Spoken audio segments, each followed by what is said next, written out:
Hello everyone, my name is Dr. Rupinder Sial and welcome again to Spartan Tutorials. So आज हम continue करेंगे अपना जो topic हम कंसिडर कर रहे हैं लिपिड्स. कल के लेक्चर में हमने डिस्कस किया था स्टोरेज लिपिड्स. आज हम बात करेंगे स्ट्रक्चरल लिपिड्स की और lipids in signalling and some other functions की. Okay, so let's get started. So पहले मैं आपको थोड़ा सा ब्रीफ ओवरव्यू देना चाहूंगा जो हमने कल डिस्कस किया था. Okay, and if you have not watched that video, please do go watch that video. All right, so just a brief overview. Lipids, they don't have a formal definition. वो काफ़ी diverse compounds होते हैं और उनकी एक ही common property है कि वो poorly soluble होते हैं water में और उनके काफ़ी important roles हैं cell structure में, metabolism में, cell signaling में, right? जो main important function है lipids का वो है in terms of plasma membrane component. तो फ्लूइड मोज़ेक मॉडल के अकॉर्डिंग जो 50% मास है एक प्लाज्मा मेम्ब्रेन का वो लिपिड से बना होता है. So they are a huge part of the plasma membrane and they are very important in the evolution of life on earth, जैसे हमने लेक्चर में डिस्कस किया था. राइट, सो लिपिड्स क्या हैं? यूजुअली हम सोचते हैं जब लिपिड्स के बारे में तो हम फैट्स और ऑयल्स की बारे में बात करते हैं, लेकिन एक्चुअली लिपिड्स इससे कहीं ज़्यादा हैं. कई डाइवर्स तरह के कंपाउंड्स लिपिड्स में होते हैं. लेकिन वैसे भी just to give you an introduction, जो एडिपोज टिश्यू है उसमें जो फैट होता है वो ट्राइग्लिसराइड्स होते हैं. सिमिलरली सीड प्लांट्स में जो ऑयल्स होते हैं जो उनकी जर्मिनेशन में हेल्प करते हैं वो भी लिपिड्स हैं. And then we have some fat soluble vitamins which are very important for metabolism. तो हमारे मेटाबॉलिज्म में vitamin A, D, E and K ये फैट सॉल्युबल विटामिन्स हैं और इनके कई इंपॉर्टेंट रोल्स हैं. स्टेरॉयड हार्मोन्स काफ़ी इंपॉर्टेंट हैं हमारी फिजियोलॉजी में, खासकर ह्यूमन और मैमेलियन फिजियोलॉजी में. स्टार्टिंग फ्रॉम टेस्टोस्टेरॉन जो मेल स्पेसिफिक हार्मोन है और प्रोजेस्टेरॉन, एस्ट्राडायोल, ये सभी कोलेस्ट्रॉल से डिराइव्ड हैं जो खुद एक लिपिड है और उससे ये लिपिड हार्मोन्स बनते हैं. तो हमने कल जो डिस्कस किया था वो डिस्कस किया था स्टोरेज लिपिड्स. स्टोरेज लिपिड्स मतलब फैट्स एंड ऑयल्स एक तरफ, बेसिकली ट्राइसाइल ग्लिसरॉल्स, और दूसरी तरफ वैक्सेस. सो ट्राइसाइल ग्लिसरॉल्स हमने बात की थी कि ये ग्लिसरॉल और फैटी एसिड्स को मिला के उसमें एस्टर बॉन्ड बनता है और 3 तरह के फैटी एसिड्स इसमें यूजुअली ऐड होते हैं. सेम भी हो सकते हैं जिनको हम सिंपल ट्राइसाइल ग्लिसरॉल्स कहते हैं और मिक्स्ड भी होते हैं, तो इनको ट्राइसाइल ग्लिसरॉल्स या ट्राइग्लिसराइड्स भी कहते हैं. और जिनमें तीनों डिफरेंट होते हैं उनको हम मिक्स्ड ट्राइग्लिसराइड्स कहते हैं. नॉर्मली नेचुरल प्रोडक्ट्स में मिक्स्ड ट्राइग्लिसराइड्स होते हैं. राइट, फैटी एसिड्स के नोमेनक्लेचर के बारे में हमने बात की थी. एसेंशियल फैटी एसिड्स जो हैं 2 हैं, linoleic acid, linolenic acid, as well as omega fatty acids की बात की थी और नोमेनक्लेचर की बात की थी कि 18:0 वगैरह ये कैसे इसमें नोमेनक्लेचर होता है. Then we talked about how glycerol and fatty acids combine to form triglycerides. Fatty acids की जो टाइप्स हैं, सैचुरेटेड, अनसैचुरेटेड, और उनमें क्या डिफरेंसेस हैं in terms of molecular packing. तो इसीलिए जो सैचुरेटेड फैट्स हैं वो सॉलिड्स होते हैं रूम टेम्परेचर पे और अनसैचुरेटेड फैटी एसिड्स जो हैं या फैट्स हैं वो लिक्विड्स होते हैं रूम टेम्परेचर पे. राइट, हमने वेल्स की भी बात की थी कि उनके जो स्पर्मेसिटी ऑर्गन है उसमें कैसे सैचुरेटेड और अनसैचुरेटेड फैट्स का मिक्सचर होता है और उससे उनको डीप डाइविंग में हेल्प मिलती है. और लास्टली हमने वैक्सेस की बात की थी, honey bee wax, carnauba wax, ये सभी वैक्सेस हैं और ये भी एस्टर्स हैं, लेकिन यहाँ पे ग्लिसरॉल के साथ कंबाइन नहीं करते हैं. वो लॉन्ग चेन अल्कोहल, जैसे यहाँ पे हनी बी वैक्स का फॉर्मूला दिया हुआ है, ट्राइकोंटेनॉल एक ऑर्गेनिक अल्कोहल है, बेसिकली लॉन्ग चेन अल्कोहल है, उसको पामेटिक एसिड फैटी एसिड के साथ एस्टर बॉन्ड में लिंक किया गया है. So these are also esters, okay, waxes. Now we move on to the structural lipids. Right, so structural lipids basically they are of 5 major types. Number 1 is very important, glycerophospholipids. Second is galactolipids and sulfolipids. Then we have archibacterial tetraether lipids. Then we have sphingolipids, very important in mammalian biology, and sterols. Right? These are the 5 types of structural lipids that we have. So structural lipids का मतलब ये है कि ये plants और animal cells के structure के लिए इंपॉर्टेंट है, खासकर मेम्ब्रेन स्ट्रक्चर के लिए.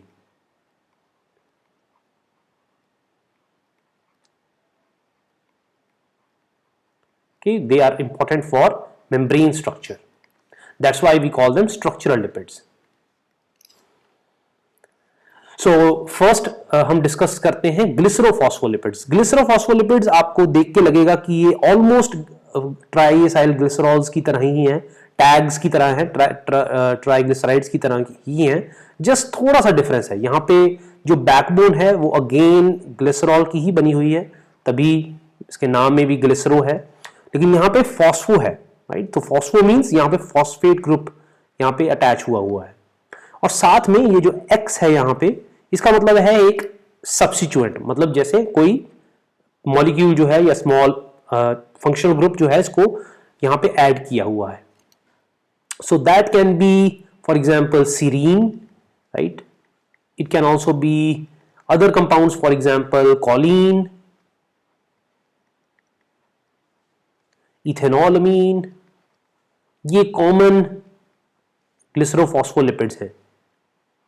प्लांट्स और एनिमल सेल्स में, खासकर एनिमल सेल्स में, ग्लिसरोफॉस्फोलिपिड्स मेजॉरिटी लिपिड्स होते हैं मेम्ब्रेन्स में. ओके, तो इनका बेसिक स्ट्रक्चर यही है. ग्लिसरॉल की तरह इनमें दो फैटी, ग्लिसरॉल इसमें बैकबोन है, और ट्राइग्लिसराइड्स की तरह ही यहाँ पे दो फैटी एसिड्स हैं, लेकिन तीसरे फैटी एसिड की जगह यहाँ पे फॉस्फेट है और एक सब्स्टिट्यूएंट ग्रुप है. Okay, so that is the only difference. So very very similar to triglycerides. So जैसे यहां मैंने पिछली स्लाइड में शो किया था, so we have phosphatidyl serine. So यहां पे फॉस्फेट के साथ सीरीन अमीनो एसिड लगा हुआ है. This is the serine amino acid. We have phosphatidyl choline. So this is also indicated in pink here, that is the choline group. आपको इनके फॉर्मूले याद करने की जरूरत नहीं है, just to know their biological function is good. Okay, तो ये है ethanolamine. And finally we have phosphatidyl inositol, और इसको हम एब्रीविएशन में PI भी कहते हैं, phosphatidyl inositol. Very important in cell signalling, phosphatidyl inositol.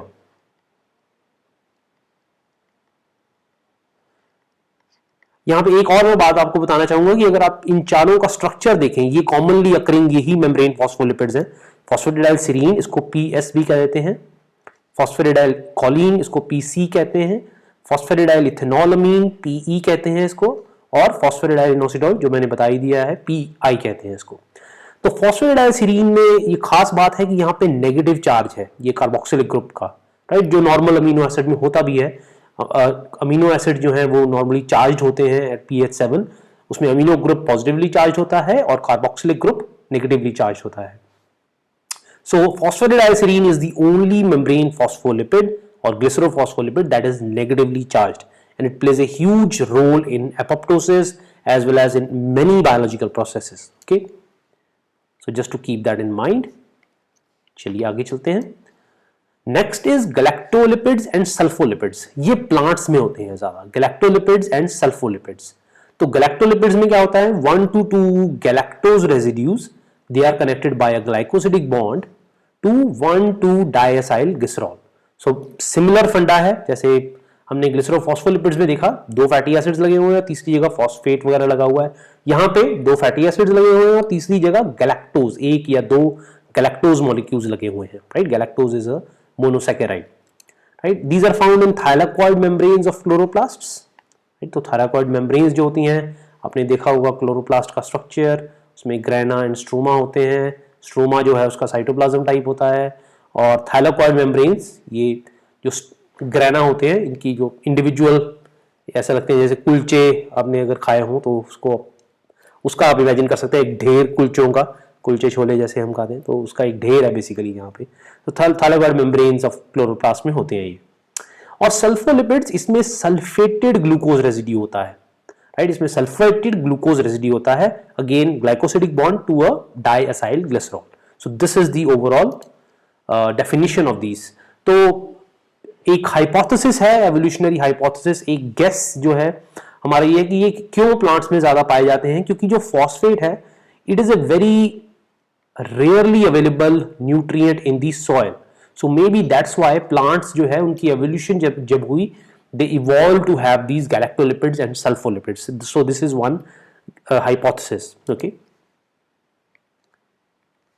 so here we have some structures. So we have a galactolipid, so you can see that we have a fatty acid, glycerol backbone, and then we have 1 to 2 galactose residues. Okay, so इसका जो नाम है digalactosyl diacylglycerol, you don't need to remember this, but just for your reference, digalactosyl diacylglycerol. Okay, so this is an example of a galactolipid. And then we have sulfolipid. Sulfolipid में again glycerol backbone, fatty acid and sulfated glucose. इसमें जो glucose है यहाँ पे sulphation हुई है, sulphur added हुई है, so that's why sulfolipids. Okay, so these are galactolipids and sulfolipids. Okay, then we come to tetraether lipids. Tetra means 4 and ether means they have ether bonds, and this is the important distinction. हमने कल बात की थी कि जो triglycerides हैं और even ग्लिसरोफॉस्फोलिपिड्स और गैलेक्टोलिपिड्स, सल्फोलिपिड्स, ये सारे जो हैं इनमें एस्टर बॉन्ड प्रेजेंट है, लेकिन जो टेट्राईथर लिपिड्स है जैसे कि नाम से ही पता लग रहा है उसमें ईथर बॉन्ड है और ये आर्किया में होते हैं, right? Archaea which are basically the other third domain of life. तो 3 डोमेन्स हैं लाइफ की. One is eukarya, another is prokaryotes, right? And then so bacteria, archaea and eukarya, these are the 3 domains. So archaea, they are kind of very similar to actually eukaryotes in many respects, and they were discovered by ribosomal RNA analysis first by Carl Woese. They were actually classified as just bacteria before that, but Carl Woese in 1977, I believe, he discovered using ribosomal RNA analysis, he found that they form a totally different branch of life. Okay, so he named them as archaea. Okay, so coming back to the tetraether lipids, इसमें long chain branched hydrocarbons होती हैं. These are really long और actually हम जब membrane का structure draw करते हैं तो जब phospholipids draw करते हैं तो इस तरह 2 draw करते हैं. यहाँ पे क्या होता है कि it's basically just one. ये पूरे की पूरी जो सेल मेम्ब्रेन है उसको, प्लाज्मा मेम्ब्रेन है उसको पूरा कवर कर लेता है. Okay, so these are very very long और इनके एंड में भी ग्लिसरॉल होता है, लेकिन यहाँ पे 2 ग्लिसरॉल्स होते हैं. Okay, they contain ether bonds not ester bonds. और यहाँ पे एक पोलर हेड ग्रुप भी होता है, यूजुअली फॉस्फेट या शुगर अटैच होती है उसके साथ. Okay, so these are tetraether lipids and ether bonds are very very resistant at high temperatures, तो दे डोंट डिग्रेड इजीली. तो इसीलिए आई थिंक जो आर्किया है उनमें ईथर लिपिड्स जो है इवॉल्व हुए. Okay, so these are some of the extreme environments where tetraether lipids are formed. Tetraether lipids are found in these archaea. तो archaea usually हैं जो उनका पहला नाम था extremophiles, so they live at extremes of temperature, extremes of pH, right? So high salt conditions. So this is an example of such an archaeum, archaeal bacterium or archaeum. This is Methanococcus gennesci, one of the first archaea जिसका genome sequence available हुआ using whole genome sequencing, Methanococcus gennesci. Okay, but archaea हमेशा extremophiles, हमेशा extreme environment में नहीं होते हैं. This is kind of their nickname, but they are not always found in very very extreme conditions. They are also found in, for example, guts of cows and buffaloes, for example, where they digest their food and they release methane. They are also found in sewage, for example, right? So they are found in many different habitats, right? And this is the structure of the tetraether lipids. और यहाँ पे हम compare कर रहे हैं इसको phospholipids from bacteria and eukarya से. तो यहाँ पे बहुत लंबी लंबी चेन्स हैं. So this is called the phytanyl side chain. This is a huge chain. साथ में ग्लिसरॉल है और फॉस्फेट भी है, राइट? यहाँ पे ईथर लिंकेज है, जबकि जो फॉस्फोलिपिड्स हैं उनमें एस्टर लिंकेज होती है. सो यू कैन सी कि जो फॉस्फोलिपिड बायलेयर होती है उसमें बायलेयर होती है, तो दोनों तरफ बेसिकली फॉस्फोलिपिड्स अटैच होते हैं. यहाँ पे लेकिन आर्कियल टेट्राईथर में मोनोलेयर होती है, basically just one molecule is sufficient to cross the whole membrane. Okay, so they are huge. Okay, so these are tetraether lipids. Okay, next we come to sphingolipids. अब sphingolipids के पीछे एक बड़ी interesting story है. So this is the scientist who first discovered them, Johann Thudicum, and he isolated them from brain tissue. और उस time पे इनका फंक्शन इसको समझ नहीं आया, and nobody could find out what the meaning was, what their function was. So he named them after the Egyptian, puzzling creature Sphinx, right? Sphinx, अगर आपने pictures देखी हैं इसकी अभी, you can see here also it has arms of a lion, right? And it has head of a woman, and then body of a goat or something. So it is a chimera kind of creature. तो उसने इसका नाम sphingolipids रख दिया, that these are these mysterious lipids found in brain, right? So they are actually very abundant in brain, and only now we are realizing their important roles. So they are based on this alcohol called sphingosine. So instead of the glycerol backbone, यहाँ पे हमारे पास sphingosine backbone है. तो यहाँ पे जो blue में mark की हुई है, that is a sphingosine. Okay? यहाँ पे R ग्रुप लगा होता है, और एक जगह पे जो NH है यहाँ पे फैटी एसिड लगा होता है, राइट? सो यहाँ पे फैटी एसिड अटैच हो जाता है और एक R ग्रुप अटैच हो जाता है. So that makes a sphingolipid. Okay, अगर ये R ग्रुप जो है अगर वो H हो जाए, that makes it ceramide. Ceramide is basically the parent compound of all sphingolipids, क्योंकि H तो बहुत सिंपल है, उसकी जगह और मॉडिफिकेशंस होती हैं तो ज्यादा कॉम्प्लिकेटेड स्फिंगोलिपिड्स बनते हैं. ओके, तो अगर R की जगह जो R ग्रुप है वो फॉर एग्जांपल फॉस्फोकोलिन हो जाए, so we call them sphingomyelins.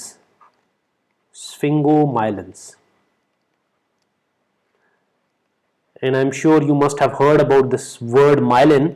Myelin जो है वो बेसिकली एक तरह से इंसुलेशन वायर की इंसुलेशन है जो न्यूरॉन्स की होती है हमारी. So we have our neurons, right? They have the axons and everything, right? तो उसके around basically there is this huge covering made of fat, and that is the myelin sheath. Okay, so that is kind of the insulated covering, right? तो sphingomyelins are very enriched in that. Okay, और अगर R की जगह sugars लगे हों जैसे glucose और galactose, तो हम कहते हैं उनको सेरिब्रोसाइड्स. लैक्टोज तो लैक्टोजिल सीरामाइड. अगर ओलिगोसैकेराइड लगा हो तो gangliosides, and sugar and sulphate लगा हो तो sulphatide. So these are different categories of lipids. Okay,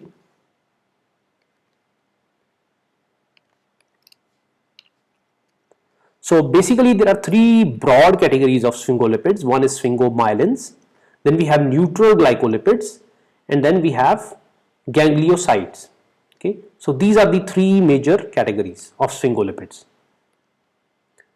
Okay, so let's discuss them one by one. तो sphingomyelins ये काफी सिमिलर हैं एक्चुअली फॉस्फोलिपिड्स के. तो यहाँ पे फॉस्फोकोलिन हेड ग्रुप होता है, just like phosphatidyl choline for example. और यहाँ पे ये स्फिंगोजीन है, ये स्फिंगोजीन की बैकबोन है.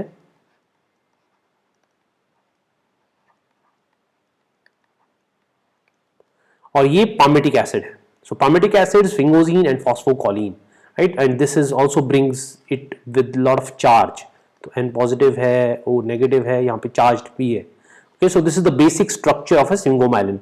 फॉस्फोकोलिन head group plus palmitic acid plus sphingosine backbone. ये backbone है इसकी. Okay, so these are sphingomyelins, very abundant in myelin sheath.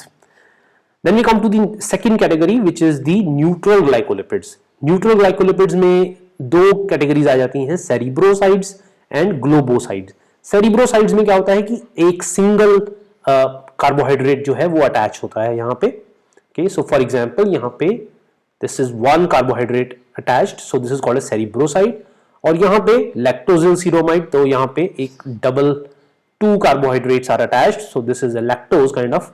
So these are called globoside, जिसमें 2 और more than 2 carbohydrate residues are attached, usually glucose and galactose. Okay, so cerebrosides and globosides, these are also pretty much abundant in animal cells.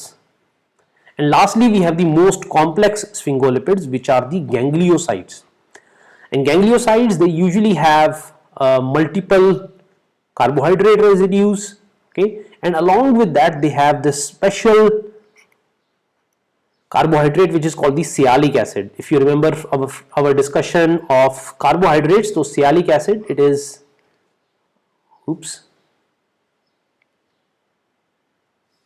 sialic acid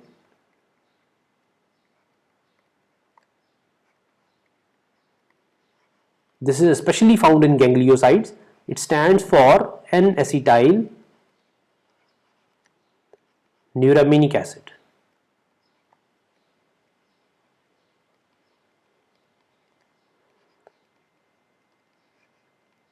Okay, so that's the definition of gangliosides.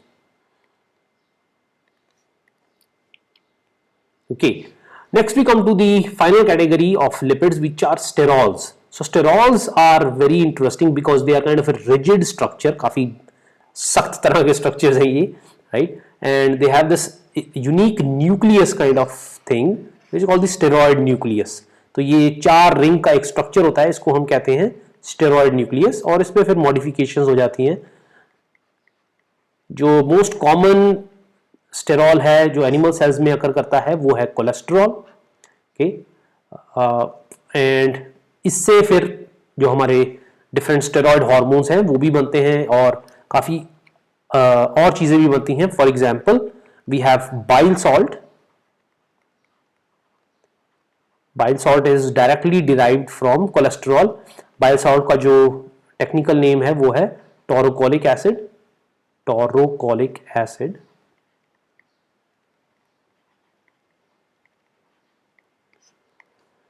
Okay, and sterols, they give rise to different hormones: cortisol, corticosterone, aldosterone, testosterone, beta estradiol, and progesterone. So you can see that they all have this common 4-ring nucleus, 4-ring structure, right? And then they have modifications on top of them, right? So these are sterols. So they provide a lot of rigidity to the animal cells, and they actually are very helpful in maintaining the structure of animal cells also, especially at low temperatures and also at high temperatures. अगर हम high temperatures की भी बात करें तो high temperatures पे क्या होता है कि जो fatty acids हैं, जो phospholipids हैं, जो membrane में present होते हैं animal cells के, they start to move around. But due to presence of cholesterol is a rigid molecule, so they don't allow too much movement inside them. So उसकी जो fluidity है उसको maintain करके रखते हैं. Okay, and even at low temperatures, when the the plasma membrane starts to kind of freeze and starts to have low kinetic energy, तो इस rigidity की वजह से they don't collapse, they don't get locked into a very rigid conformation. They have some flexibility, so they protect at both ends of the temperature. तो दोनों high temperature पे भी low temperature पे भी कोलेस्ट्रॉल का होना बहुत useful है animal cells membranes के लिए. All right. Okay, so we will finish here. Okay, so that's our discussion of structural lipids. Okay, so in the next lecture we will discuss lipids in signaling and other functions. So till then, take care and bye bye.